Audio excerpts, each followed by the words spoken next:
and thanks for tuning in. As always, this is Reverend JR, and today we're going to take a look at an article from Broadly.Vice.com. I'm sick of not having been abducted by aliens. Hard-hitting news reporting, I'm sure. But before that, I've discovered a channel recently that I think is really kind of neat called Kitboga. It's a guy who baits scammers into wasting their time. You can check it out, there'll be a link down below. So, on to the article from Vice, of course. One of the bastions of real news. Report after report suggests the existence of extraterrestrial life. Yet, last night in Queens, a mysterious bright blue sky that was later revealed to be an explosion at a power plant cruelly reinforced a painful reality.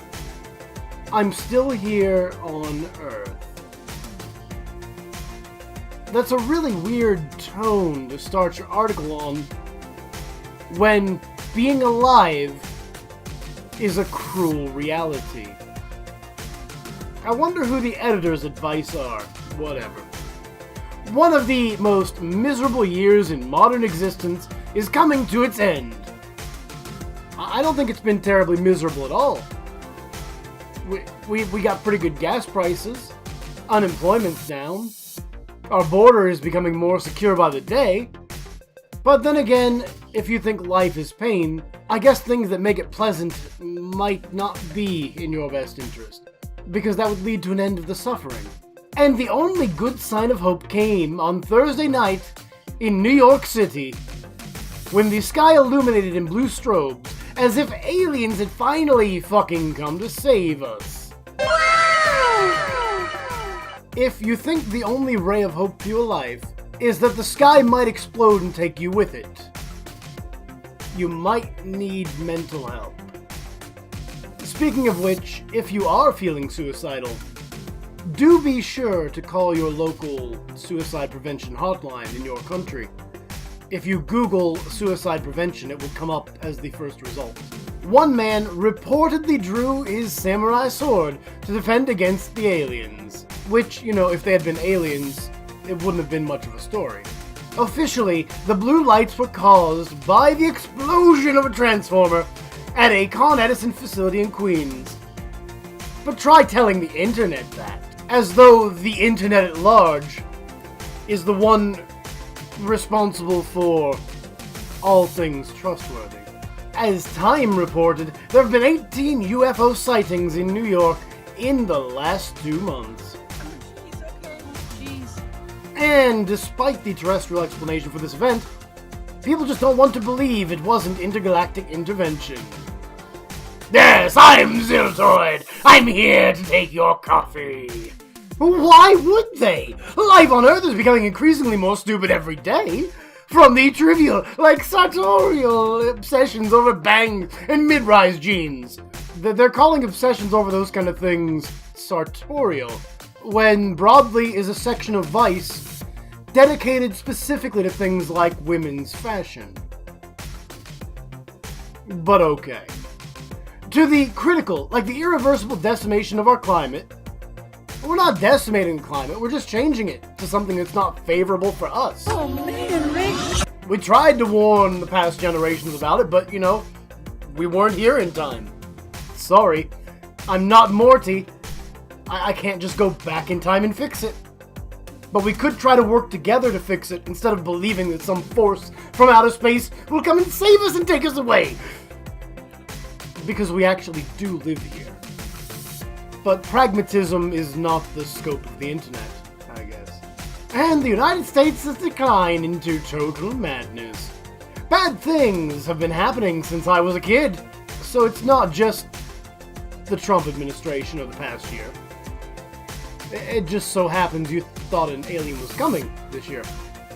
But I wanted to be abducted by aliens then, too. So the recent destruction of social norms and rise of blatantly bigoted political psychopathy hasn't exactly reduced that desire. You think the aliens would not engage in psychopathic political behavior? You don't think they would strive to wipe out everything on Earth rather than just the nations that other peoples conquer by immigrating to them? So if people from Central America come and destabilize our government and destroy our country, that's fine.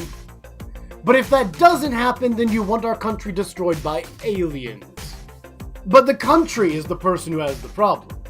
I guess, whatever you say, Broadly. Whatever you say. When New York's sky was filled with pulsing blue lights, I was in bed, watching Michael Carbonaro performing magic tricks on True TV. So, unfortunately, holy run-on sentence Batman. Editorial. News. Journalism. All things that this article is not. I did not get to bear witness to the latest symbol for America's desire to abandon Earth for another world.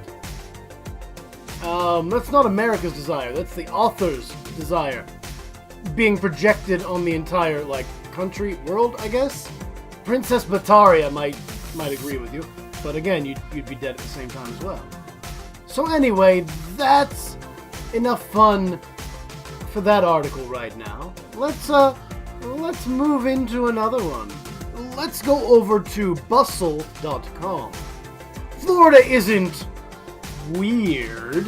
It's a microcosm of America. Fuck yeah, America. Everyone has an opinion about Florida, including this article. And it's another conjunction at the beginning of a sentence. Bustle isn't creationist, but they're just a notch above them on the IQ level. And to say these opinions are often not very favorable would be an understatement.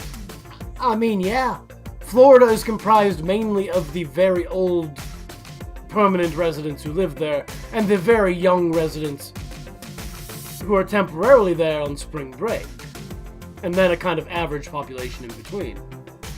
They do indeed represent the extremes of this country I live in. They also have a very large immigrant population from a very specific set of Latin American countries and island nations, which contributes to them being quite different from the rest of America. There are many unfavorable things in Florida in many cases, like hurricanes. Ask about the Sunshine State, and you'll hear about tacky beaches and alligators run amok. There's the Twitter account named for the infamous Florida Man, which regularly tweets out headlines about the absurd activities Floridians allegedly engage in, like deputies search for suspects who dumped alligator inside Florida Wawa. As a side note, what the heck is a Wawa? Is that like baby speak? Why would you name your store after it? The first time I heard of it, I thought it was a joke. I mean, Piggly Wiggly is jokey enough, but the further south you go, the dumber the names become. Let's go to the Wawa where we can pick up bottles of Wawa like a little baby anyway. And a Florida man who stole ice cream truck charged with burglary, car theft, weed possession. Well, I mean, this is America. If you steal things and have things that are not legal in your possession, we'll write news about it. This Twitter feed is seen as so accurate and newsworthy, it counts among its 389,000 followers the Washington Post and Rachel Maddow. It couldn't have anything to do with the fact that it's not necessarily trustworthy, but it's just an aggregator for these news stories, and that's why news personalities and organizations follow it. No, I'm sure your way is correct, Bustle.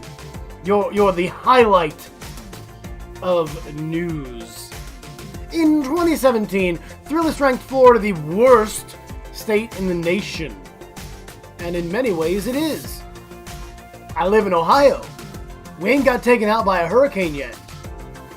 We don't have a migrant crisis. We don't have earthquakes and tornadoes and floods. and swamplands are a devouring part of our state. But you know, whatever. It was hardly a scientific ranking, which is why Bustle felt the need to include it in the first place. Because they don't need scientific things, they just need opinions and whimsy. But it got a fair amount of attention. Well, that's what makes something right, isn't it? How much attention it gets. PewDiePie must indeed be the most popular YouTuber, and therefore that makes him correct. It's rewind time. You know, if I could control rewind, I would want it to be an actual rewind. Oh wait, no, the mainstream media wouldn't agree with that. Except when they do. Homer Simpson called it America's Wang, for heaven's sake. Yeah, they are like our penis. No one wants to touch them, I guess, is the joke. As the Sunshine State native who spent my first 21 years there, I'm acutely aware of Florida's reputation. Then maybe you could have tried to fix it instead of leaving. I live in Ohio because I grew up here and I enjoy it and I want to make it a better place to live. You lived in Florida and got out when you were 21 because you knew its reputation was earned. I know a great many people who have come from Florida to the northern states because we just happen to be better. But anyway, this is enough of that article as well. Those are the couple things I just wanted to go over tonight. If you enjoyed that, please remember to like, comment, and subscribe. Don't forget to subscribe to PewDiePie and unsubscribe from T-Series, because we're still doing this. There's another meme going around right now, but you know, I haven't seen it because I'm in a bird box or something. If you want to know how to get your name on my screen, check out the link to my Patreon down below. And as always, this has been Reverend JR, signing off.